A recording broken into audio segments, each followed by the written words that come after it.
So our talk tonight is on the Eucharist. And so we'll look at two things: why Christ instituted the Eucharist, and then we'll look at the real presence and transubstantiation. Right, so it's a great topic. So the Eucharist is simply the greatest gift that the Church has received from God. John Paul II, in Ecclesia de Eucharistia, shortly before he died, he said that the Eucharist, as Christ's saving presence in the community of the faithful and its spiritual food, is the most precious possession which the Church can have in her journey through history. It's the greatest gift. And that echoes what he wrote at the beginning of his pontificate. We cannot, even for a moment, forget that the Eucharist is a special possession belonging to the whole Church. It is the greatest gift in the order of grace and sacrament that the divine spouse has offered and unceasingly offers to his spouse. We should remain faithful in every detail to what it expresses in itself and to what it asks of us, namely, thanksgiving. That's the meaning of the word Eucharist. And he also said, the Holy Mass is the center of my life and of every day of my life. And Benedict, when he was made Pope, quoted this and made it his own in the first month of his pontificate. Right, so the Eucharist is the greatest gift of God to man. And the greatest gift because it's the gift of himself, and he's the greatest gift of God to man. All right, so let's ask first, why did Jesus choose to institute the Eucharist? And so this is, when St. Thomas Aquinas does theology, he spends a lot of time doing this kind of question, asking, we know that Christ instituted the Eucharist, but why did he do it? And when we ask questions about the divine wisdom, we shouldn't look for just one answer. Right? We should, if we ask why did Christ institute the Eucharist, we should expect that maybe we'll find 10 answers, and each one better than the preceding. All right, so why did he choose? So I'm going to start with 3, and then I'm going to go on to something like 7. So 3 principal reasons.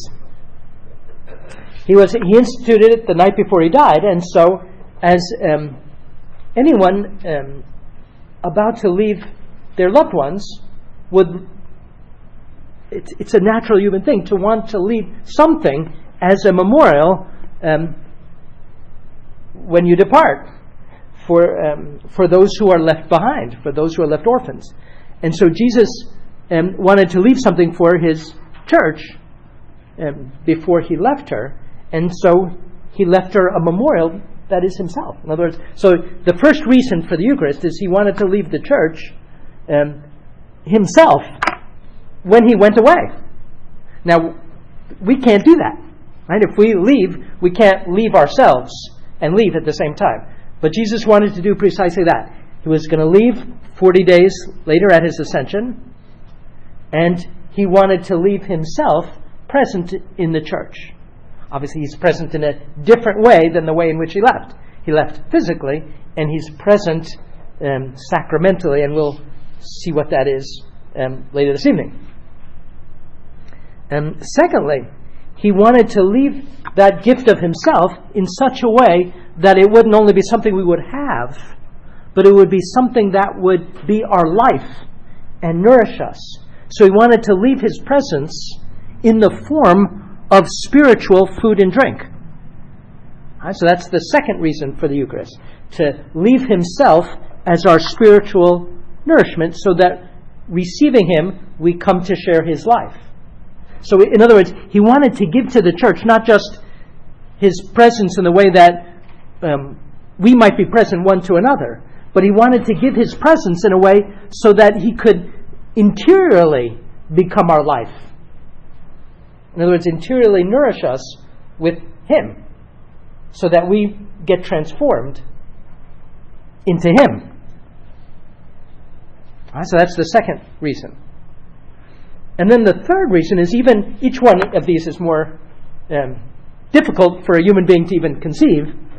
But the third is still more crazy in the sense of beyond what we could possibly think of. He wanted to leave not only himself and himself as spiritual nourishment, but he wanted to leave the very act by which he was going to die for us. He wanted to leave to the church not just himself and his spiritual nourishment, but the very act by which he laid down his life for his bride. He wanted to give that act to his bride, the church, to us, so that we could always have that very act of self-donation every day of our life. And that's the Mass. Right? In other words, he wanted to leave to the church the very act of Calvary, the sacrifice of Calvary.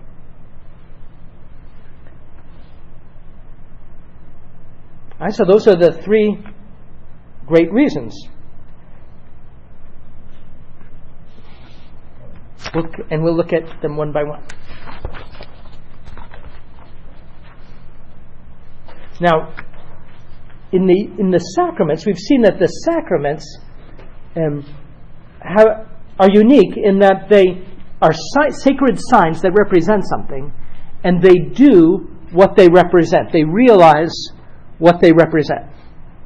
Right? So Christ wanted to institute a sacrament by which he would be present as our spiritual nourishment. And so he instituted under the signs of bread and wine, because that's that by which we typically are nourished. And so he's chosen sacramental signs of nourishment, and they'll give us the nourishment that they represent. And secondly, he wanted to represent those sacramental signs to represent not only nourishment, but also his sacrifice. And we'll talk about that more next week. And so the bread by becoming his body and the wine by becoming his blood represent his sacrifice, in which his blood was physically separated from his body. We'll look at that next week.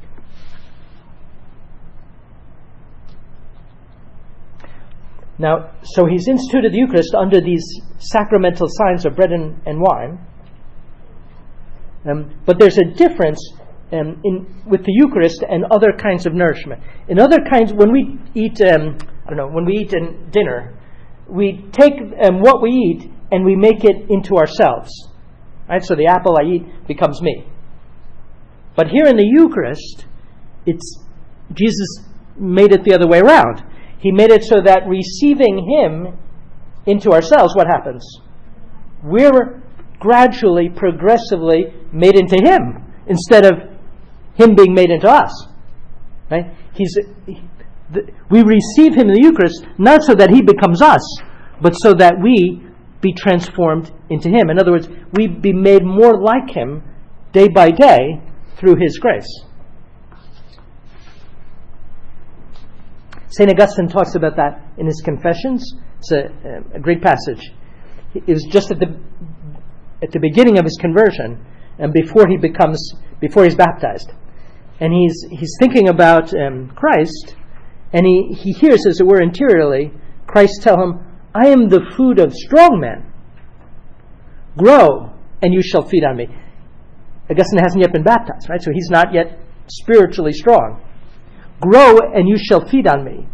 Nor shall you convert me like the food of your flesh into you, but you shall be converted into me."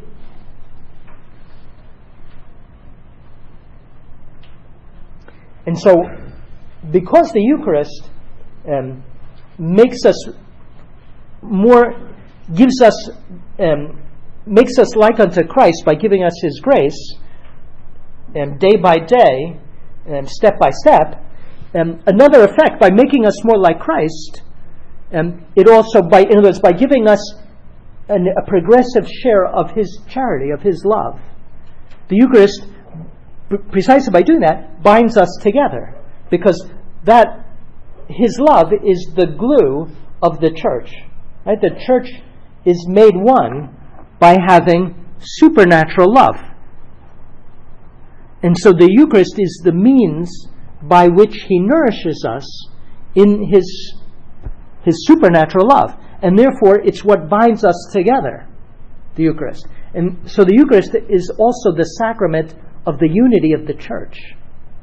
Right? Because the course of the unity of the church, it's partly the successor of St. Peter. It's partly holy orders, but it's principally the Eucharist that holds the church together. Because the church is held together more by charity than simply by structure. Right? Because if it's just a structure, people will break out of the structure. So the Eucharist is also the sacrament of the unity of the church. So we could say that the sacramental sign of bread and wine symbolizes three things. It symbolizes spiritual nourishment, most obviously. Right? That's the first thing. It symbolizes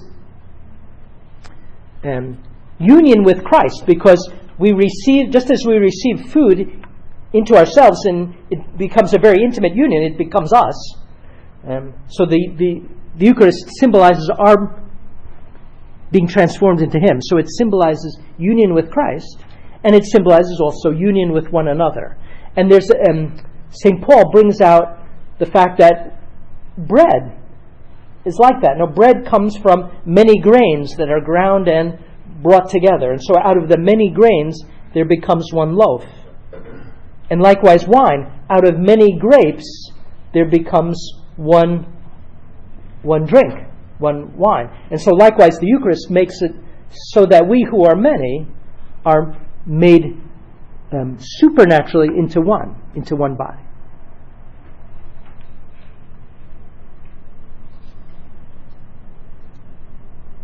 And then finally, the bread and the wine serve to represent the separation of His body and His blood.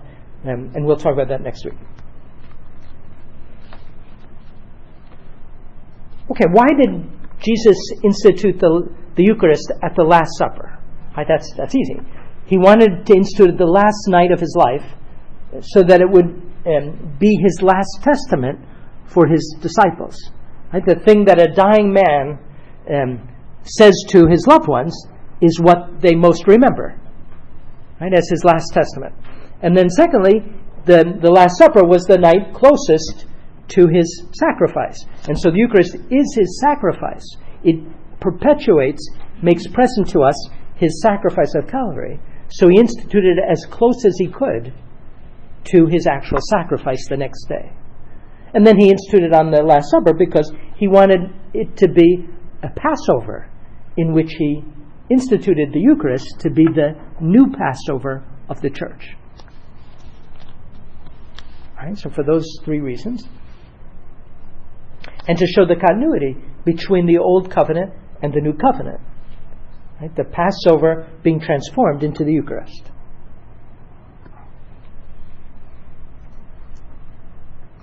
Right?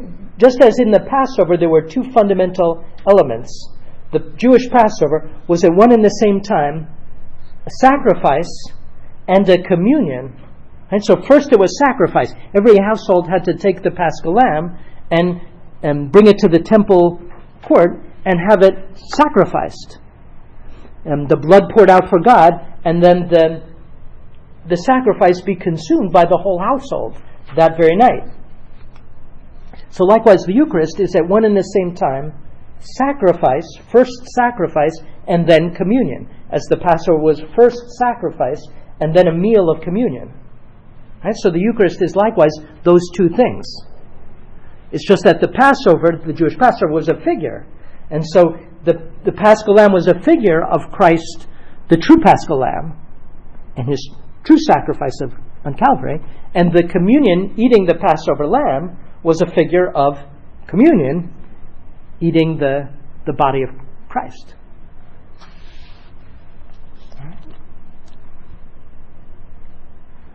I'm going to answer the same question now. Why did Christ institute the Eucharist? In an even broader way. So we could say He instituted the Eucharist for the same reasons that He became man. So this is another way of asking the question, well, why did the second person, the Son of God, want to become a Son of Man? And there's, again, more than one reason. There's lots of reasons. And so by showing that the Eucharist, that Jesus instituted the Eucharist for the same reasons that he became man, we see that the Eucharist isn't something marginal, but it's as important as Christ becoming man, because he instituted the Eucharist for the very same reasons that he became man and died for us. It's not an afterthought. It's the center, right? The source and summit of the Christian life. All right, so why did the Son of God want to become a Son of Man? So we could say there are 6 fundamental reasons, although one could make more. And one reason is to offer the sacrifice of atonement, an expiatory sacrifice for all the sins of the world, so as to redeem mankind and satisfy for sin in perfect justice. And so I'll explain that in a minute. So that's the first reason. And the Eucharist contains that because it contains that sacrifice. Secondly, to show the divine love for man in a supreme way. Third, to be the model of every virtue. Right? By becoming man, he could be the model of everything that we are called to be. And so the Eucharist likewise is a model. And to give us the merit of faith, God becoming man is the hardest thing to believe. Right? The very hardest thing to believe is that this man in front of us is God. And likewise, the Eucharist is the even harder thing to believe, because we're asked to believe that what looks like a piece of bread is both man and God.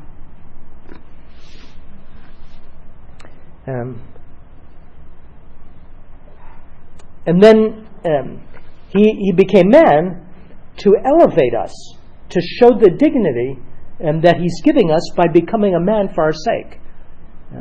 And to give us an exchange. And he becomes man so that he can take on what is ours, humanity, and we could take on what is his, a share in his divinity.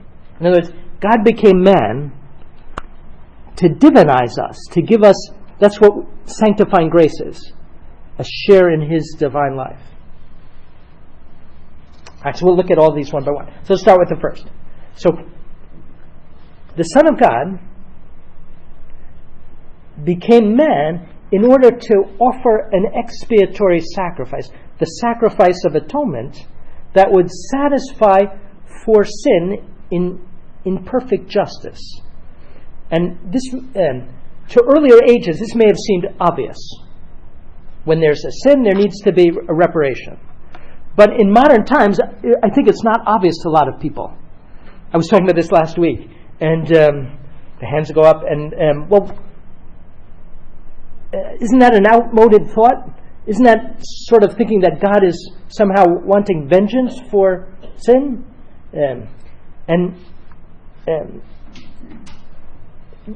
So the answer is that justice can't be outmoded. In other words, justice is the idea that if we introduce a disorder, offending God, the order that's been the loss of that order has to be made right. In other words, there has to be some compensation to restore the right order of things. Because if an offense is done and nothing is done to, for example, if someone offends, I don't know, let's say you offend a president or a pope or God, if nothing is done to correct it, if there's no consequence whatsoever, what message does that send? Right? That it doesn't matter, basically. That's the message. And so justice needs to be reestablished, above all to show that the dignity of the one offended does matter. Right? That's the principal reason. If a crime just goes without any consequences, the dignity of the one offended isn't restored publicly. And so the impression is given that it doesn't matter. So in this particular case, if there were no consequence for sin, and all the sins of the world put together, if there were no consequence for that, the victimizers would have the last word, and injustice would have the last word. And the glory of God wouldn't be publicly restored.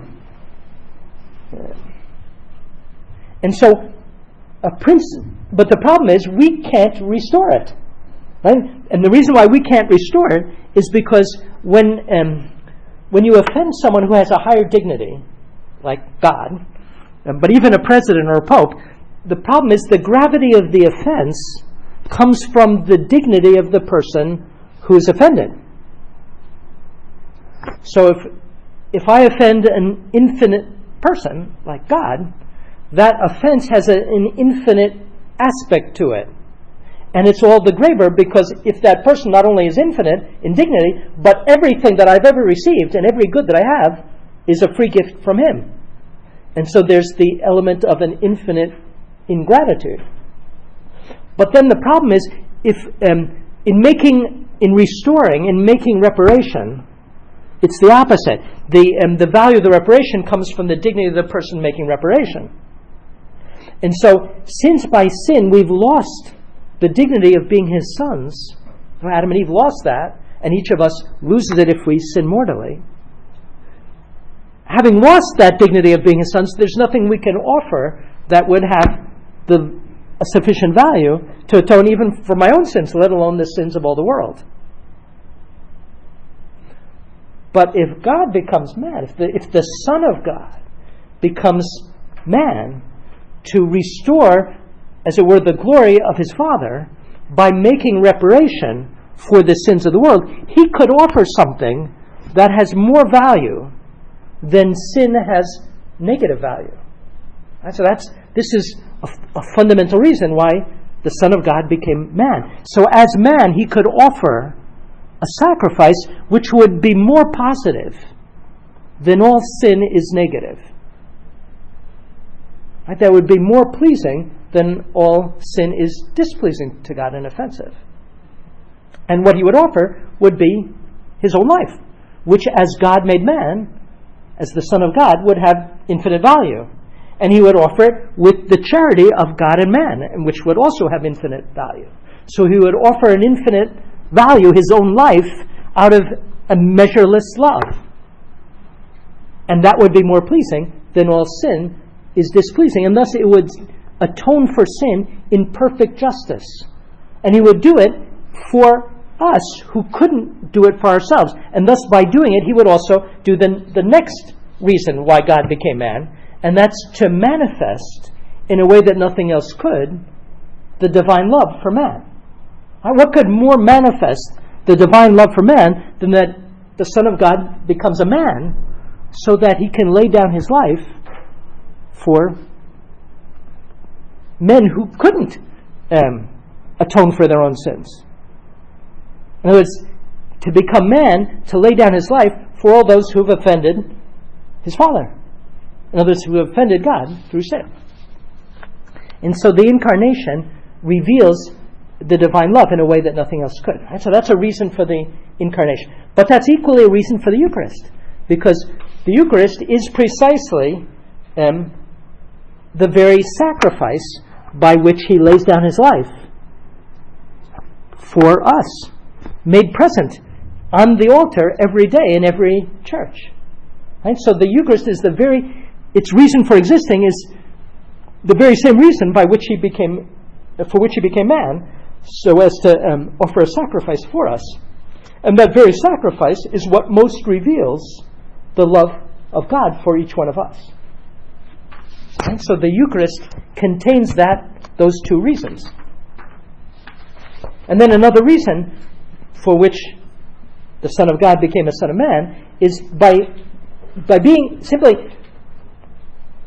In the Old Testament, God tells us a lot of things about Him, but by becoming man, He gives us a living model of what we're supposed to be. And that is far more effective in teaching when there's a model than simply when you tell, say, commandments. And it's much better to give a model than simply to give a list of commandments, even if the commandments are perfect. Right? So Christ is the living Torah to teach us every virtue. Now, might seem a stretch at first, but the same is true of the Eucharist. All right, you're going to think I'm crazy in this. In the Eucharist, in some sense, so in the Incarnation, the principal virtue that God had to teach man is the thing that we have the most difficulty with. And in other words, the original sin was a sin of pride. And therefore, the virtue that God most needs to teach man is humility. Right? And so the very Incarnation is the greatest lesson of humility, because he who is God doesn't hold on to his divinity as something to be grasped, St. Paul says in Philippians chapter 2, but freely empties himself, right? Taking on the form of a servant, even to the point of death, obedience unto death on the cross. Right? And that's a lesson, a lesson of infinite condescension, self-abasement, and humility, of he who is everything becoming, as it were, like nothing for us. Well, the Eucharist carries even further, because in the Eucharist, in the Incarnation, he taught us humility because he didn't grasp at his divinity, but took on, he didn't lose his divinity, but he took on a humanity in which he was thought to be just another man. Right? That was, everybody who lived in Nazareth thought he was just another guy, the carpenter's son. But in the Eucharist, it's even more astounding. He's still God, he's still man, but he looks like a piece of bread. And so it gives us a lesson that of self-emptying, of humility, that if he who is everything doesn't find it painful for his pride to look like a piece of bread, and not just to look like a piece of bread, but to be treated like one. Simply you pick him up, and where you pick him, he goes, and you put him in the tabernacle, and he stays. And even if it's the worst priest on earth who says the words, "This is my body," he comes. And even if it's the worst sinner on earth who receives him in a blasphemous communion, he's received. He does whatever the priests to whom he's entrusted himself do with him. And so the Eucharist is a model of self-emptying that's colossal, right? It's inconceivable. He's there. He's simply there in the tabernacle all the time, so that whenever we want to converse with him, he's there. Right? Think of that Paul speaks about love in 1 Corinthians 13, and all of those qualities. Love doesn't seek its own, etc. Christ in the Eucharist doesn't seek his own. And he's there solely for us, as a prisoner of the tabernacle. Anyway, one could go on and on about this. There's a saint, Saint Peter Amart, who founded a religious order of devotion to the Blessed Sacrament, who's got a beautiful series of books that focus on this, how Christ is a model for us in the Eucharist. Okay, the merit of faith.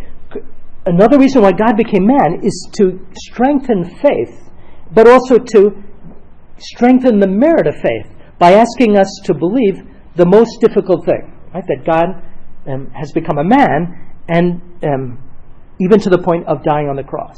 And so this man dying on the cross is God. That's the hardest thing to believe. And that's why the faith of someone like the centurion, who witnessed Christ's passion, and then says, "This truly is the Son of God," right? That's a colossal faith. Or likewise the good thief, right? Who says, "Remember me when you get to your kingdom."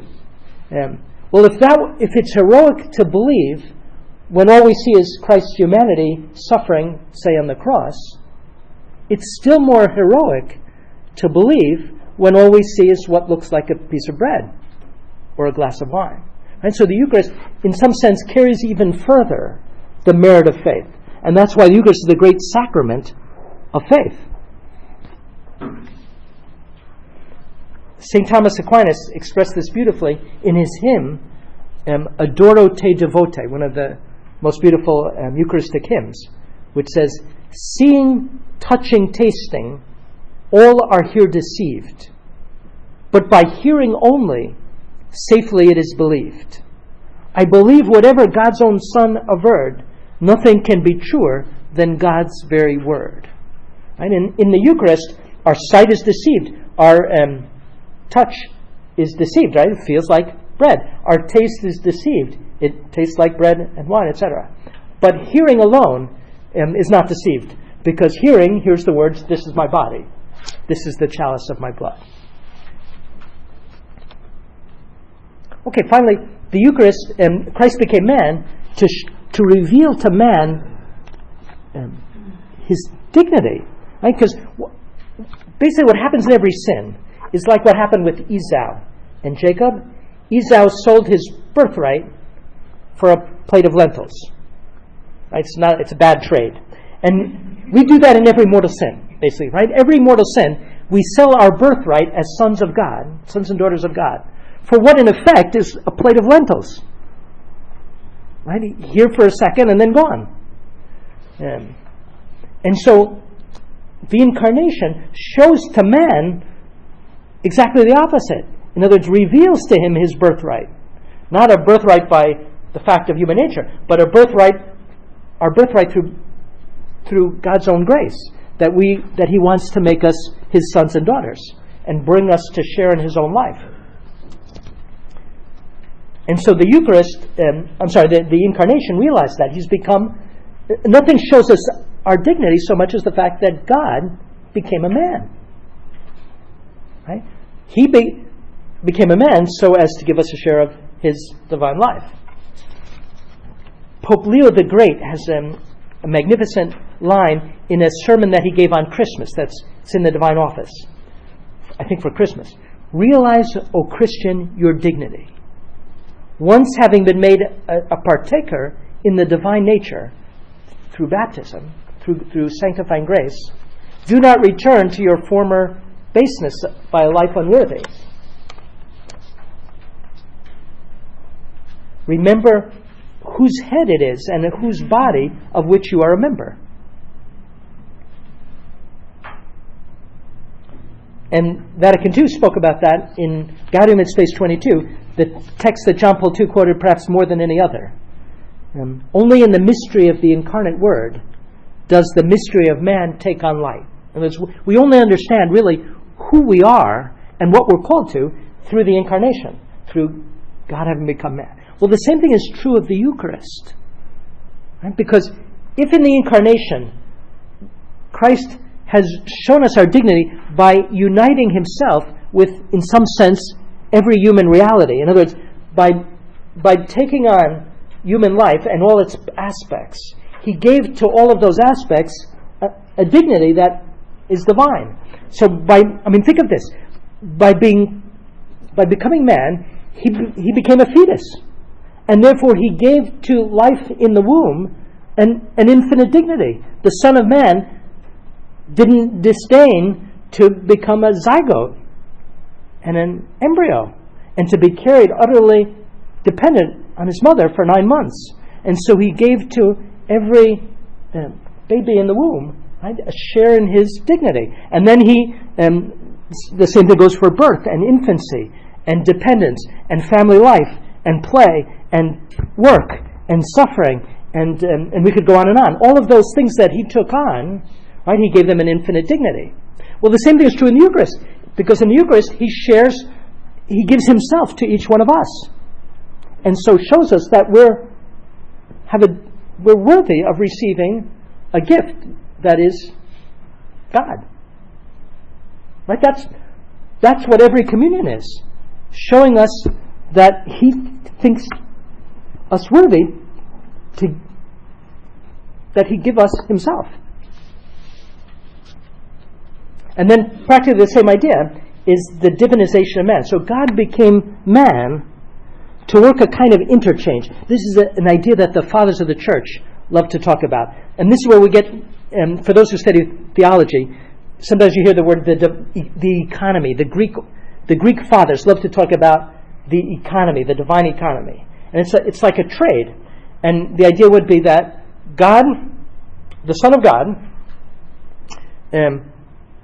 took on something that he didn't have of his own, which is human nature.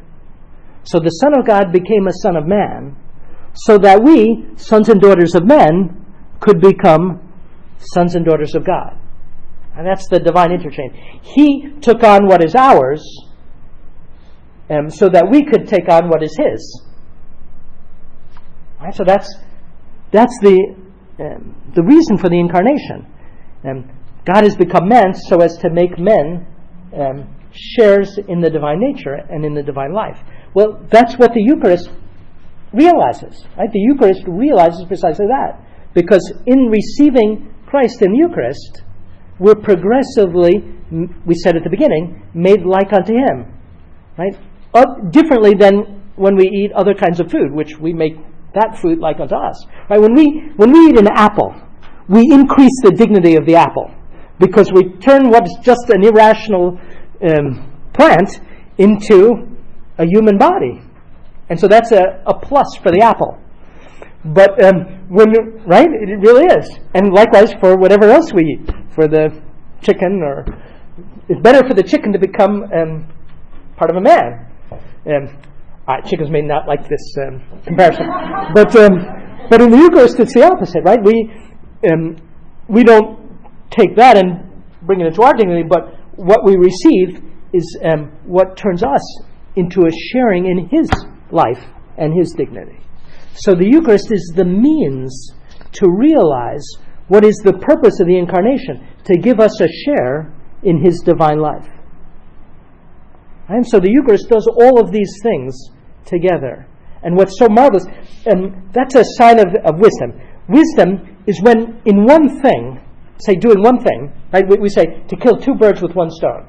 But if you could kill 10 birds with 1 stone, and if these aren't just any old birds, but if these 10 things that you're doing with one are the most important and incredible things that could be done, that's wisdom, right? And so that's what the Eucharist does. Is this phrase, I've heard this phrase, theosis? Mm-hmm. Is this... Yeah, that's it, exactly. Right, the Greek fathers talk a lot about divinization, which would be theosis. And it's the same as what we speak of using the word sanctifying grace. Sanctifying grace is having a share in the divine life.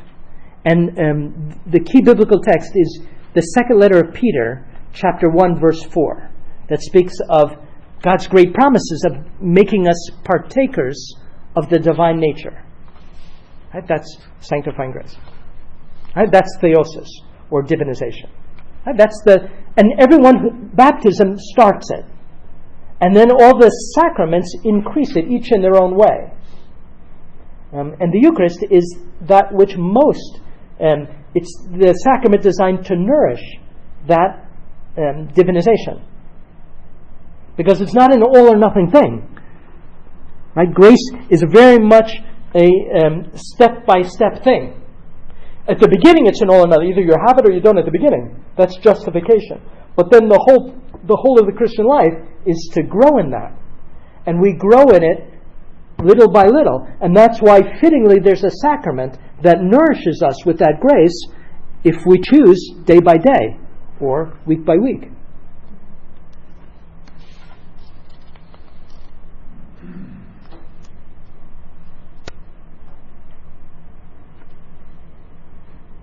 There's a beautiful prayer in the offertory of the Mass that says, it's when the priest puts the water into the chalice after the wine. And he says, by the mystery of this water and wine, may we come to share in the divinity of Christ, who humbled himself to share in our humanity. That's the purpose of communion. That through this water, so the water that's why he mixes water with the wine, the priest, in the Mass. Because the water represents our humanity, and the wine represents his divinity. And so the two together represent the incarnation. But it also, the water represents our share. And so that's why it says, by the mystery of this water and wine, may we come to share in the divinity of Christ, who humbled himself to share in our humanity.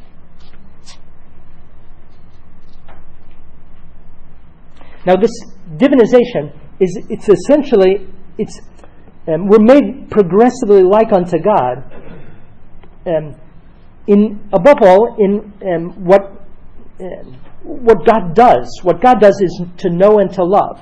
And so God nourishes us in knowing and loving Him, so that we can come to know Him as He knows Himself through faith, and in heaven, vision, and we can come to love Him as He loves Himself through charity. And so that's principally what we're nourished with in the Eucharist. Faith, hope, and charity. Right, which is a share in His life.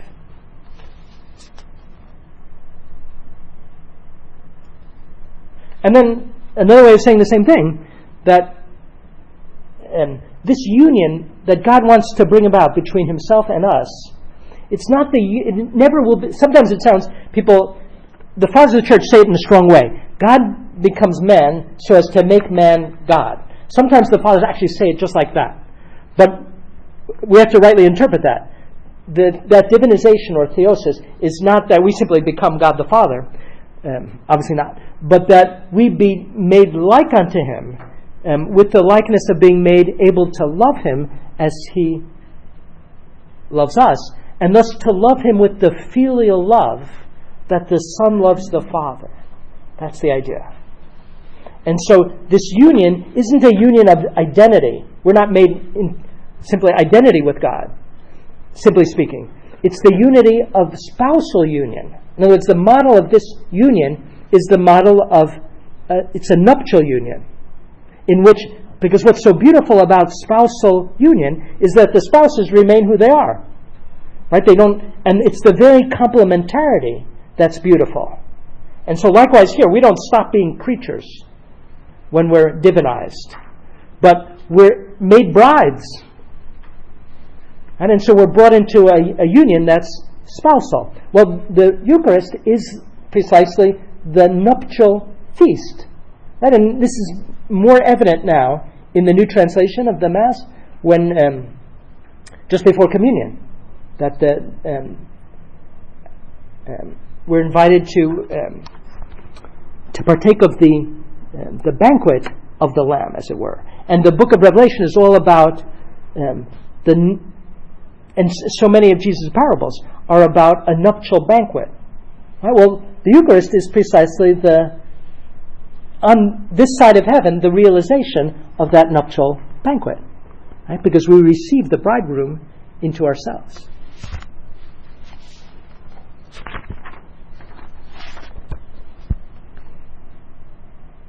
But He does it in a perfect way. In this, because it's not yet the time for vision. It's the time in which we walk in the darkness of faith. And so in the Eucharist, yes, it's a consummation, a nuptial union. We receive the bridegroom into ourselves, but we do so completely in the darkness of faith. Right? We do so without seeing the bridegroom in His own. And so it's a union perfectly suited for this side of heaven. In other words, it's a union hidden, right? Hidden under the species, hidden by the sacramental species.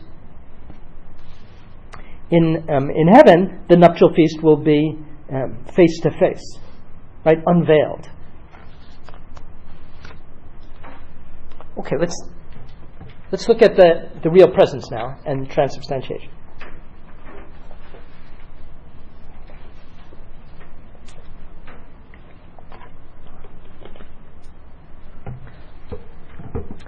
So unfortunately, surveys tell us that many Catholics don't have the Catholic faith in the real presence.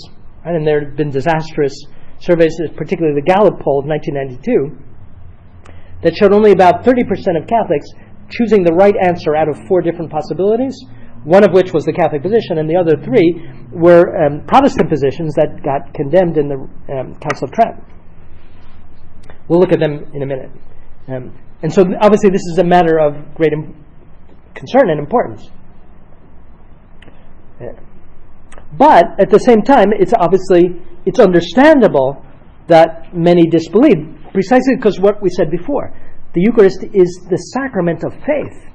It's the sacrament, it's that which is most difficult to believe. And in some sense it's more difficult than the Incarnation. Because here we have to believe in the Incarnation, and we have to believe that very humanity is veiled. So from that point of view, it's not surprising that there are those who disbelieve. And of course, it happened in the gospel, in John 6 at the end. Many who walked away saying, "This is a hard saying. Who can accept it?" All right, so the key thing here is that we believe in the real presence simply because of Jesus' words. And the realism of those words, and the fact that the church always understood them in the full realist sense. This is my body. Right? He didn't say, this is a sign of my body, this is a symbol of my body. And then when some found it a hard saying, he didn't explain it, but underlined it much more strongly. Saying that unless you chew, or I don't know, he used a different verb in Greek that emphasized the actual chewing. Unless you chew my body and blood, you will have no life.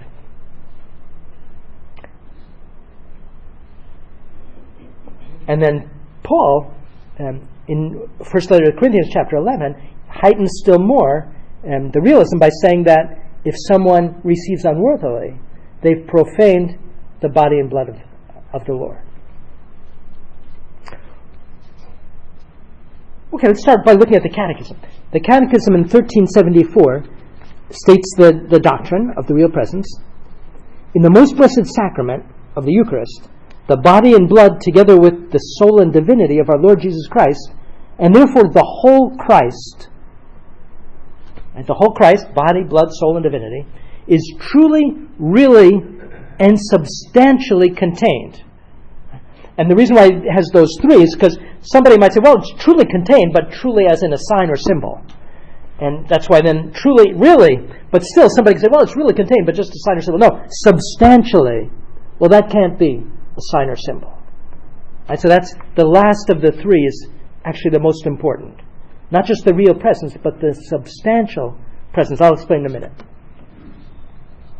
This presence is called real, the Catechism goes on, by which is not intended to exclude the other types of presence, a spiritual presence, a symbolic presence, as if they could not be real too, but because it is presence in the fullest sense. That is to say, a substantial presence by which Christ, God and man, makes himself wholly and entirely present. Because if it were just a spiritual presence, that wouldn't be the whole of Jesus. It would just be a part of him. Right? So the real presence is real in the fullest sense, present as much as he can possibly be present, and that means with all of him, and not just a part of him. Right? The divinity, Jesus' divinity is present everywhere. Right? His divinity is present right here and everywhere else. But that wouldn't be all of Jesus, because his divinity doesn't make his humanity present. Right? But in the Eucharist, the real presence is the presence of his humanity.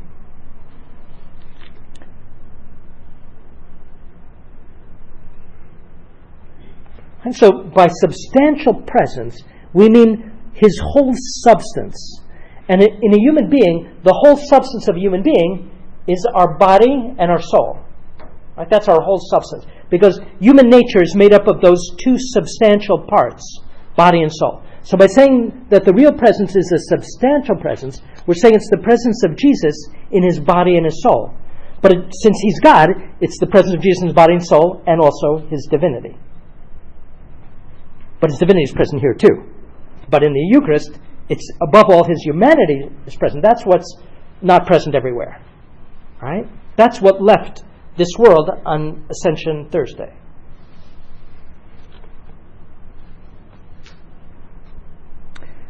Father Hardin, the late Father Hardin, great Jesuit, and we have his archives here, right next door, explains this in a very striking way. He says, the simplest way to explain what Christ asks us to believe about the real presence is that the Eucharist is really he. The real presence is the real Jesus. We're to believe that the flesh which the Son of God received from his mother in the Incarnation is the same flesh in which he changed bread at the Last Supper. Right? So what we receive in the Eucharist is the same Jesus that Mary gave birth to, the same Jesus that was hung on the cross, and the same Jesus that rose from the tomb. We're to believe that the Eucharist is Jesus Christ, simply and without qualification. Period. It is God become man in the fullness of his divine nature and in the fullness of his human nature, in the fullness of his body and of his soul, in the fullness of everything that makes Jesus Jesus. And it's not missing anything that's part of Jesus. And Father Arden goes on to say he's in the Eucharist with his human mind and his human will, right? Obviously, because that's the most important part of a human being. With his hands and his feet, with his face and features, with his eyes and lips and ears and nostrils, with his affections and emotions, and with emphasis, with his living, pulsating, physical, sacred heart. All of that's in the Eucharist because all of that's Jesus. And the Eucharist makes Jesus present with everything that he is. Right? This is what our Catholic faith demands us to believe. If we believe this, we're Catholic. If we don't, we're not. At least not with regard to the Eucharist. I mean, that's a strong statement. Right? So Jesus is present in the Eucharist with everything that is him. And therefore, since right now he's glorious in heaven, his glory is present in the Eucharist too. Just we can't see it. Right? So it's not, the Eucharist isn't something disembodied, but it's Jesus' body, blood, soul, and divinity, everything that's him. And this was infallibly defined in the Council of Trent, which said that this Holy Synod professes that in the sacrament of the Holy Eucharist, after the consecration of the bread and the wine, our Lord Jesus Christ, true God and true man, is truly, really, and substantially contained under the species of those sensible things. The word species is from the Latin.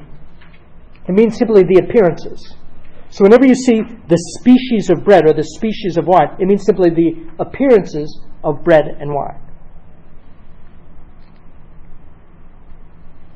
And it's expressed also negatively.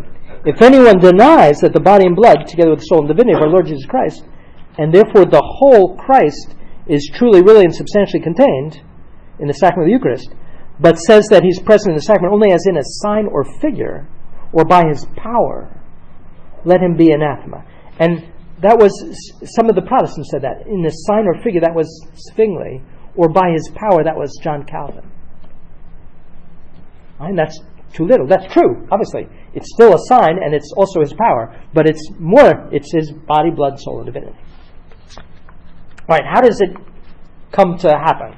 So this is where it gets difficult. So let's look at transubstantiation. And this is a beautiful example of how philosophy, even though it could never arrive at any of this, right? Because if God hadn't revealed this, we would never know it. But once God's revealed it, philosophy can try to at least speak rightly about what God has believed and determine what we can rightly say about it and what we can't say about it. And so this is a beautiful example, the doctrine of transubstantiation, of the intersection between theology and philosophy, and how you need to do both to do theology. And one of the problems at the Reformation is people like Martin Luther had a prejudice against, that's a too mild a word, against philosophy. And so if you throw out philosophy and the philosophical categories, what will probably end up happening is you'll fall into one kind of heresy or another, which is what happened with regard to the Eucharist.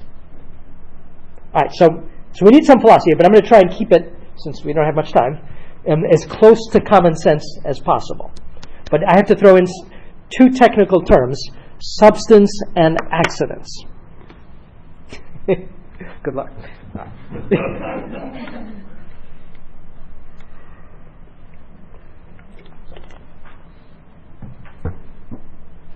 Now, this, remember, here we're receiving this doctrine in faith. We're just trying to rightly think about it and rightly speak about it. So, substance and accidents. Accidents are the changeable aspects of the reality that we encounter. Because in each one of us, in everything that we encounter, there are things that are changing all the time, but they don't change the essential identity of a thing. So, for example, a child grows every day, but he's still the same child.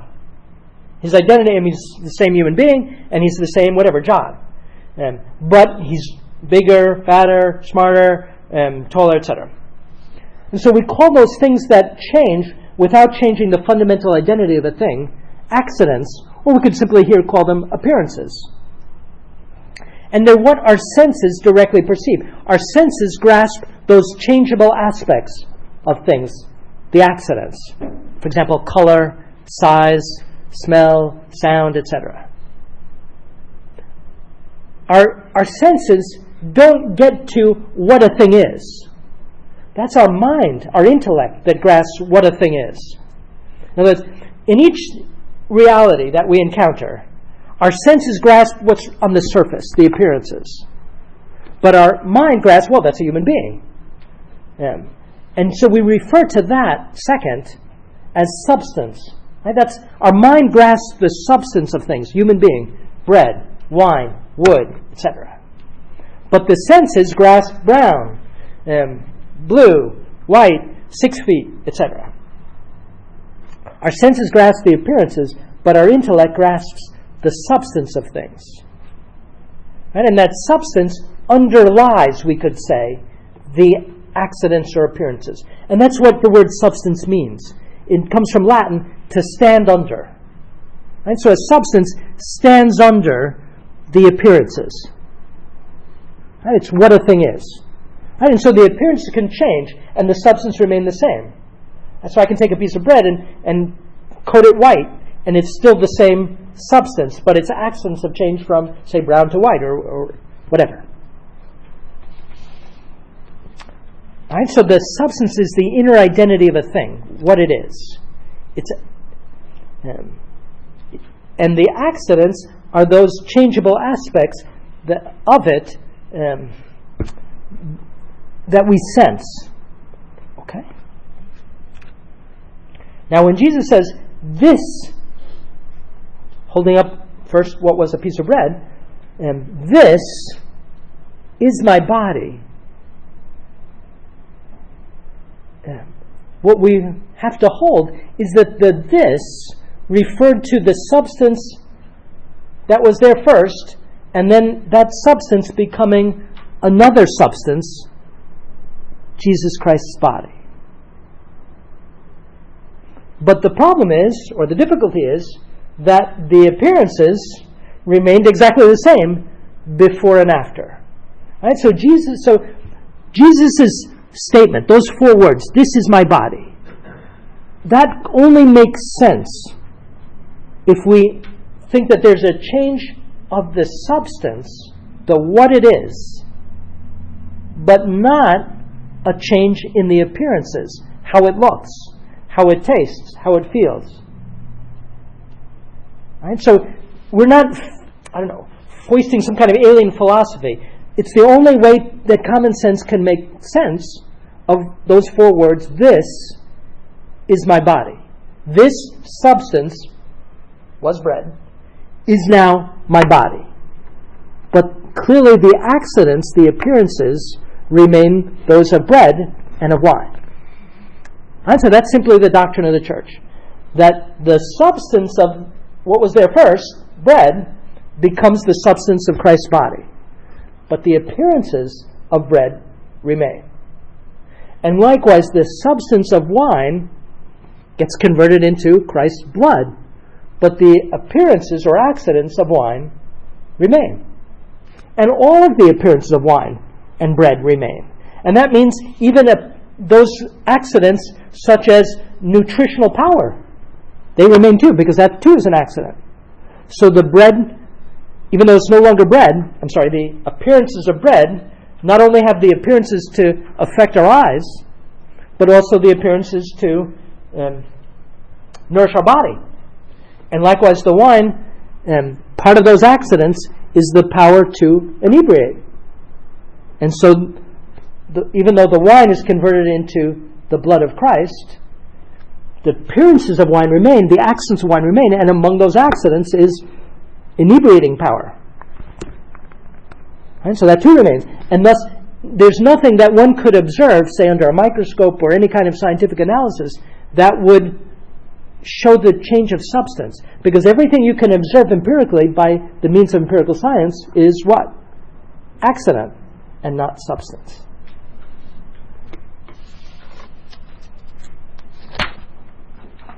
All right, so how does this... I don't really mean the how. I mean, we're not trying to figure out how God did it, because he simply said, let it be.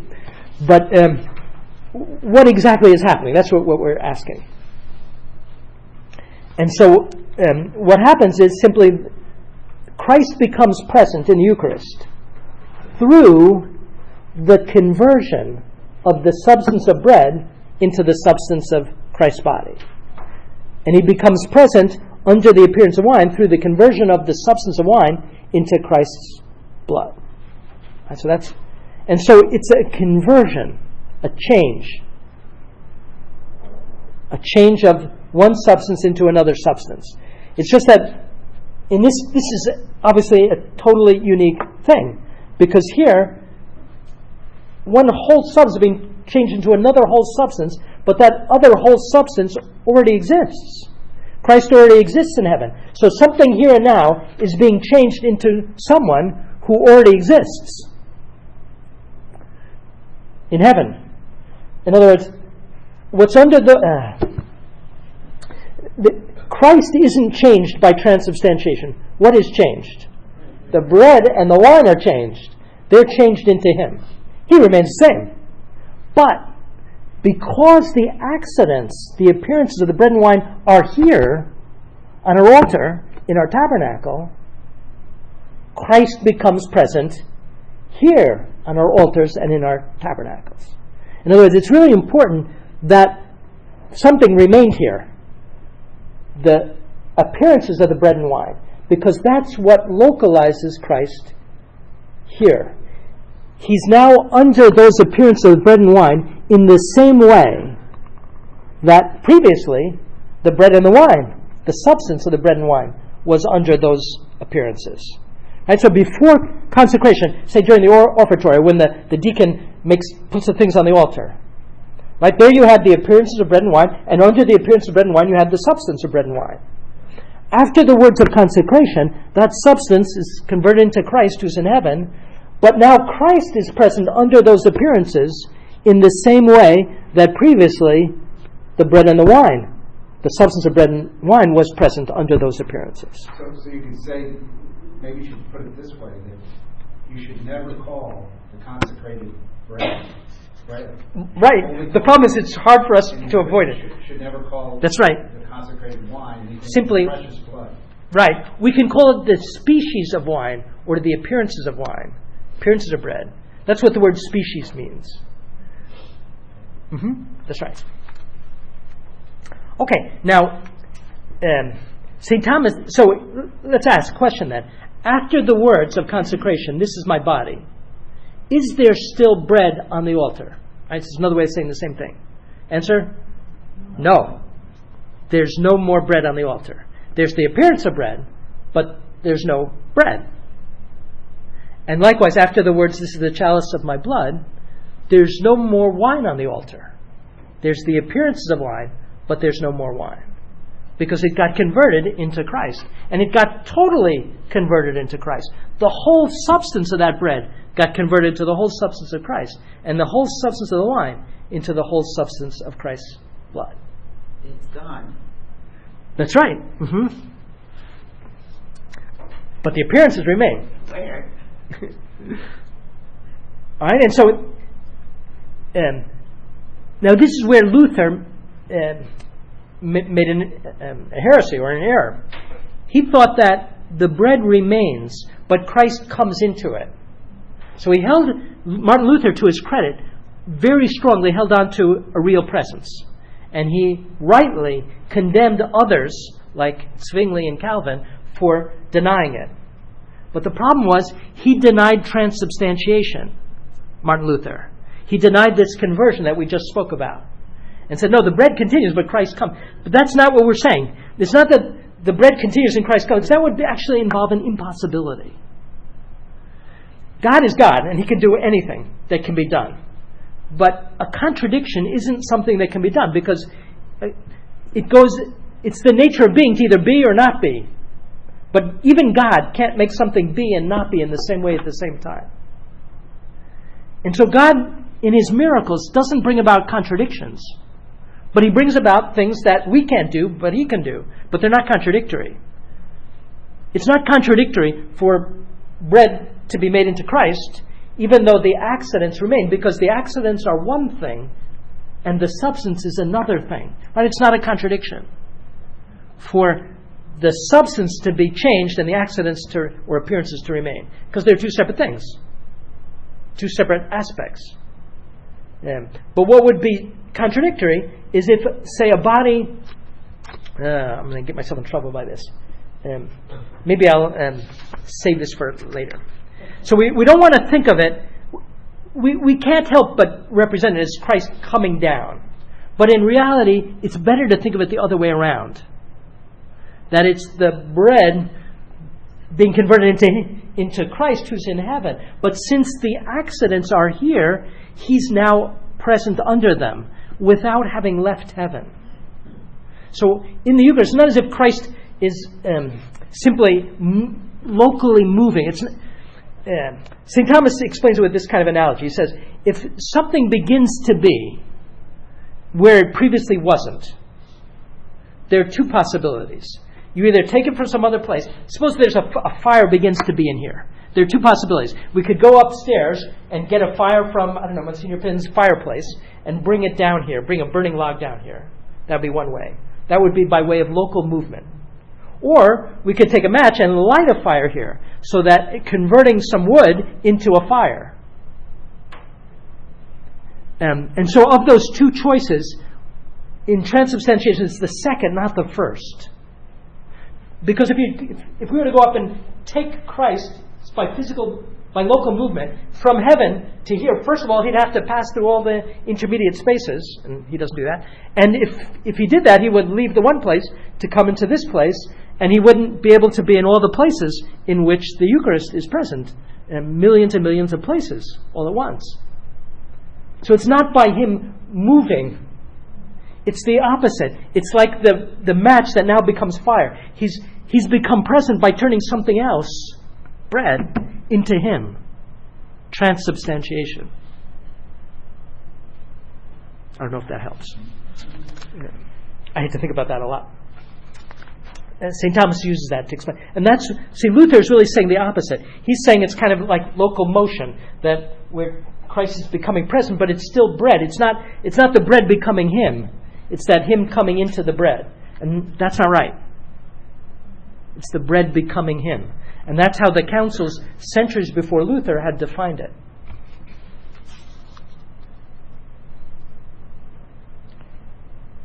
All right, and this conversion we call transubstantiation, because it's the whole substance of the bread, but not the appearances, and the whole substance of the wine, but not its appearances, that is transformed, converted into Christ. And so transubstantiation, one substance into another substance. Right, that's the reason for the word. And it's different from other changes. Other changes are transformations. Again, I'm going to get myself into trouble here. Other changes are less radical. Because another change, say if I burn this podium and it becomes a pile of ash, the matter at least remained constant. Previously, this matter that now has the form of wood, at the end of the process would have the form of ash. But the matter would remain the same. In transubstantiation, it's even more radical than that, because it's saying the whole substance, the matter and the form, are both changed into Christ. And only the accidents or appearances remain.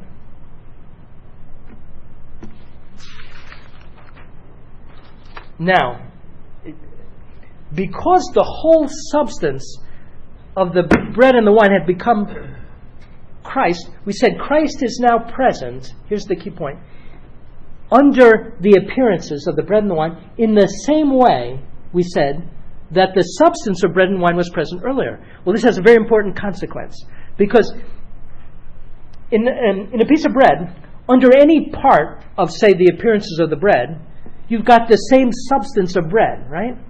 In other words, the same substance of bread is present under any part. And likewise in wine. Under any part of the appearances, you'd have the same substance of wine present under this drop and under that drop and under that drop. And so what this means is that Christ is now present in that same way, whole and entire under every part of the appearances. And that means that under every part of the appearances of the host, or the appearance of the wine, there's the whole Christ, the whole of his substance. And that's why it doesn't make a difference whether we receive the smallest crumb or the largest host, because he's present under every part with his whole substance. Sort of take an analogy. Under every part of our body, there's our soul, our animating, right? So under my fingertip and under my kneecap, my whole soul is animating every part of my body. My body is present only a part in every part, right? So my body is present part outside of part. But my soul is present whole and entire. It can't be chopped up, right? My soul is present whole and entire under every part. And it's the same with the bread and the wine. The substance or essence of bread and wine is whole and entire under every part. But the body isn't present that way, right? A body is present such a way that you've got one part outside of another part, outside of another part, outside of another part. Right. Christ is present in the Eucharist, not as a body is present, part outside of part, because if he were present that way, part outside of part, like a body is present, that's what the people at Capernaum in John 6, that's what they were worried about. If he was present that way, you receiving a piece of Christ, you'd receive a piece of him. And that would be like cannibalism. But that's not the case, because the whole of Christ is present under every part. And so we're receiving not a piece of his, arm or something, but we're receiving all of him under every particle, or all of it put together. So that no matter how many times we divide, say, a host, we've got under every part, we've got the same Jesus Christ. Right? Because he's present in the way of substance, and not as a body is present, part outside of part, such that you could cut it up. Did I lose you on that? And this has huge practical consequences. That's why it doesn't make a difference whether we receive small or large hosts, whether we receive 10 hosts or one host, whether we drink the whole chalice of his precious blood, or take the tiniest drop. Or even whether I receive under both species or not. But that's for another reason I haven't quite explained yet. Thou shalt enter. What's that? You shall enter into the Bible. It says the whole Christ. Right, the whole Christ. And so under each. So here, let me explain something else.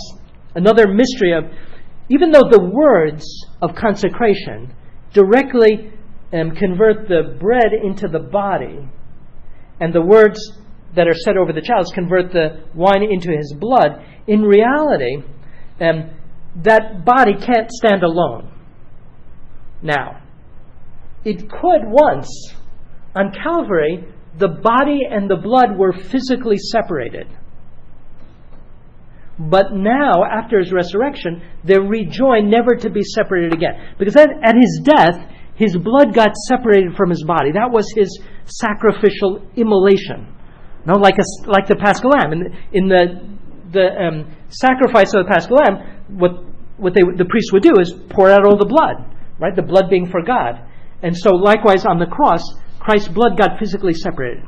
Let's just suppose for a second something that didn't happen. Let's suppose that St. Peter celebrated the Eucharist on Holy Saturday. On Holy Saturday, Christ's body and his blood were physically separated. Right? His body was in the tomb and his blood was all over. The words of consecration on Holy Saturday would have meant that this is my body. That would just have been his body and not his blood. And the words, this is the chalice of my blood, that would just have been his blood and not his body, because at that moment they were physically separated. And what about his soul on Holy Saturday? Would that have been in the body and the blood? No, because he was dead. And that's what death is, the separation of the soul from the body. So on Holy Saturday, under this species of bread, right, his body would not have had his soul. It would have just been his body without his blood or his soul. But what about his divinity?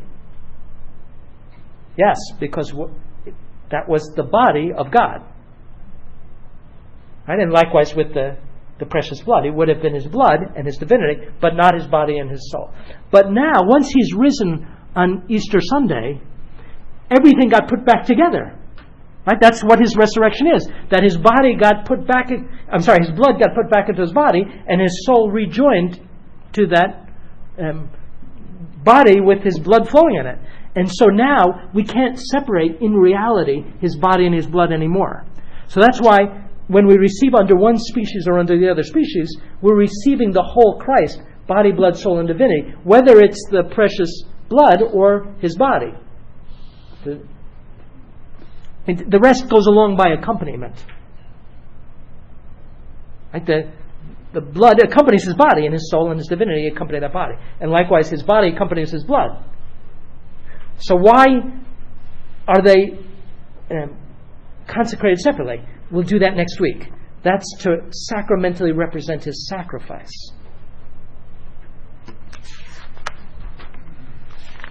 Okay. Everything that we've said here doesn't explain anything, obviously, but simply is trying to speak rightly about what we have to believe. If those 4 words are true, this is my body. Right? And so the key point is that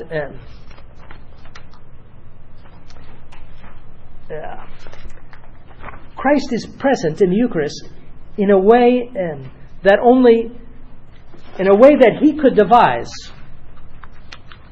that isn't contradictory, but allows him to, at one and the same time, be physically, locally in heaven at the right side of the hand of the Father, and to be truly, substantially present here in every tabernacle and on every altar. In other words, he's present in 2 distinct ways. He's present physically, locally, naturally in heaven, and he's present here in this unique way, whole and entire, under every part of the appearances of bread and wine, as long as those appearances of bread and wine remain. But when those appearances of bread and wine get corrupted, then he ceases to be present in his humanity. Right? So his humanity remains as long as those appearances of bread and wine remain. So after we receive communion, for say 10 or 15 minutes, until our digestive juices corrupt the appearance of the bread and wine, he remains physically present in us. And that means that after we receive communion for those 10 or 15 minutes, we're walking tabernacles, or better, kneeling, hopefully, tabernacles. Hopefully not talking tabernacles, which all too often happens, right? In other words, we tend to waste those minutes, which are the most precious minutes, in which we're liberating tabernacles. In other words, we're more than the Holy of Holies. The Holy of Holies in the temple in Jerusalem, right, which only the high priest could go in once a year with the blood of the sacrifice on the Day of Atonement. That was just a figure. That was actually, in reality, an empty room with, yes, signs of Christ, of God's glory, but not a substantial, real presence. But we're living tabernacles after Holy Communion. And so that's why it's so beautiful to make a Thanksgiving after. All right, on that note, I went over to